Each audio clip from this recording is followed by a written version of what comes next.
Hello! Today I'm going to share an update on our homeschool and our life for December and January as well.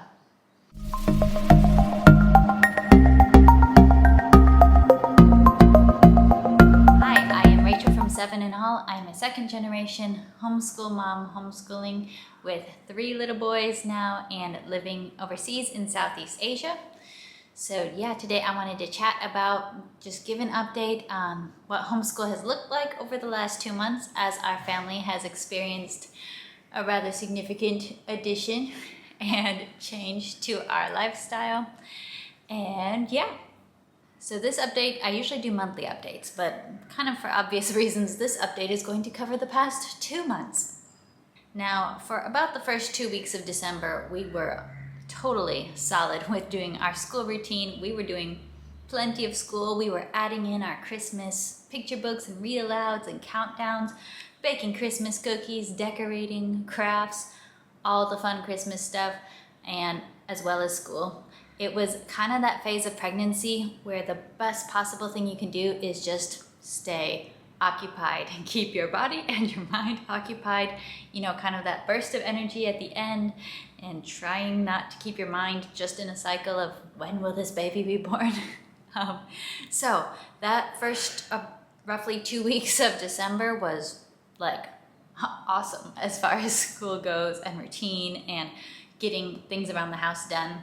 And then baby arrived, and I did make a video telling his birth story, so I can link to that, or you can find that on my channel if you're curious. It was a kind of birth story where you go to bed and you're woken up from sound asleep by going into labor, and then you have a baby in less than an hour. So I went from being sleeping in my bed to having a baby in my arms in less than 1 hour. So that was a little bit dramatic. And on that day, our Christmas countdown stopped, our school routine stopped, our read-alouds and cookie baking stopped on that day, which was the plan. That was exactly what I was intending. It's just that none of us knew exactly when that day would arrive, and everything and all the energy would just shift to welcoming our new tiny family member and getting used to him and him getting used to us. So once my third son was born, my mom and dad actually kept my first 2 boys for about the first 5 nights. They kept them at their house because it was a little bit easier for them to care for my sons at their house. And just my husband and I were at home. My husband had a few days of paternity leave before his Christmas break. And just my husband and I at home with our baby. And those were really, really sweet, quiet days to just work on beginning to recover, beginning to get used to new baby life, adjust to newborn life once more. So I think they had them for about the first 5 nights, including when we were in the hospital. And then our boys came back home. Like, they had been visiting. They'd been visiting baby brother every day, but they hadn't been staying the whole day for us to take care of them as well. So I really appreciated having my parents help with the big boys so we could just focus on the little guy in those first few days. Then they came home and they just love baby so much. I think a big part of parenting when you are adding a newborn in and you also have small children, a big part of the parenting is just protecting your newborn from your older children who love them so much. Don't 100% understand all the nuances of how to hold a baby carefully and not squish them and not kiss them on the mouth. All of these little nuances that they have to learn. So big brothers are absolutely enthralled with their little baby. And once they got back to our home, when he was about 5 days old, then we welcomed some visitors, which was my sister and her family and her 2-year-old boy coming to visit. And they stayed with us for Christmas. And then after they left to go back to their home, we had another set of visitors.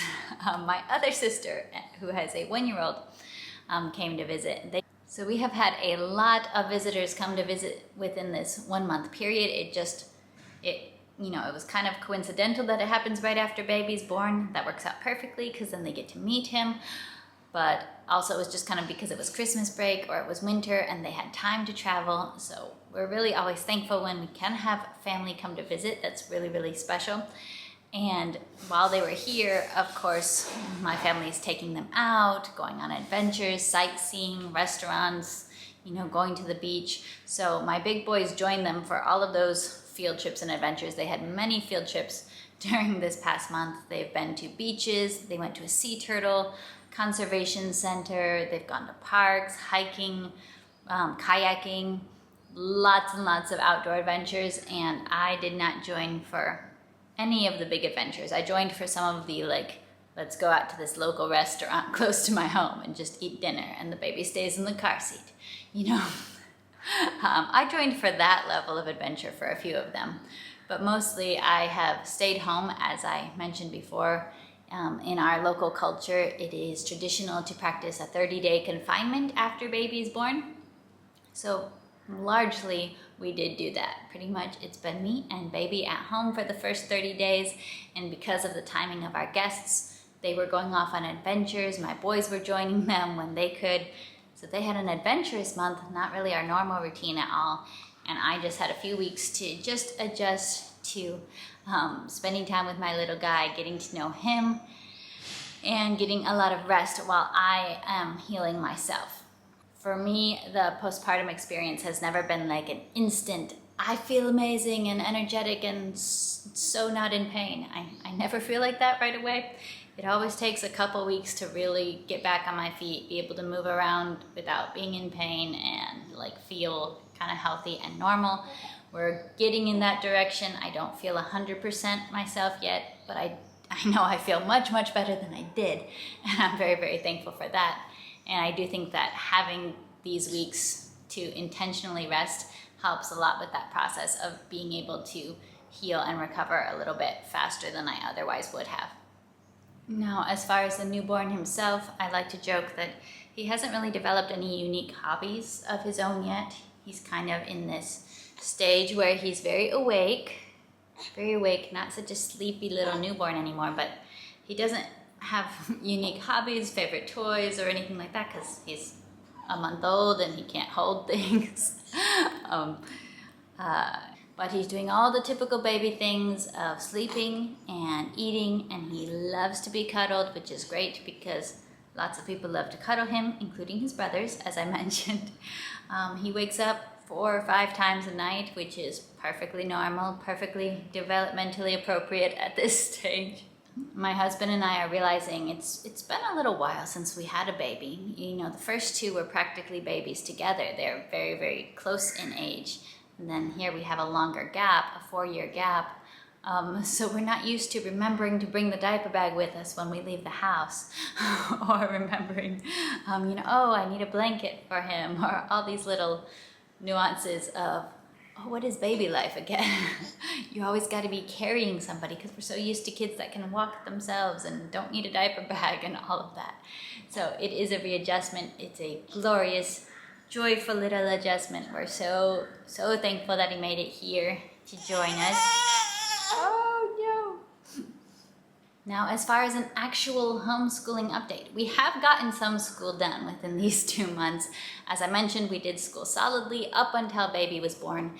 Then it was about 3 solid weeks of not doing schoolwork. And then once my husband returned to work, we did start our school routine again, although we had interruptions with visitors and field trips and so on. But when we were home, I was back to doing school. We have been back to doing school with my boys.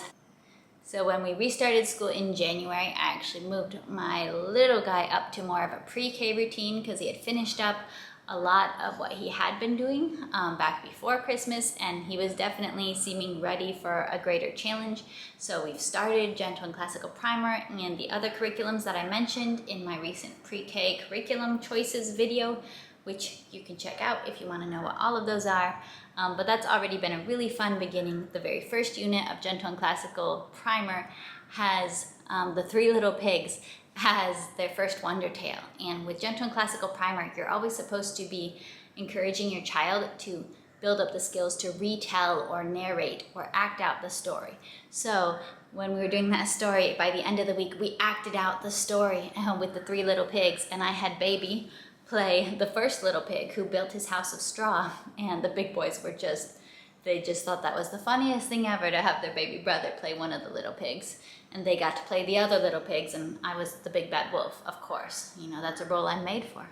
One thing I was really happy about with the return to our school routine after 3 weeks of break was when I was sitting down with my older son to do math and to do his reading, there was, like, he didn't lose any skills. Like, we sat down, picked up the same reading book, and he was reading along just as well as I would expect him to. He didn't forget sounds that he had learned shortly before break. He still knew it, so I was just like, yes. If you were able to take a break from school and come back to school and you still know what you knew before, that means you really knew it, and I'm really happy about that. Of course, math, he's still loving. He's still the random math fact of the day child who will wake you up and say, hey, Mom, what's 45 times 8?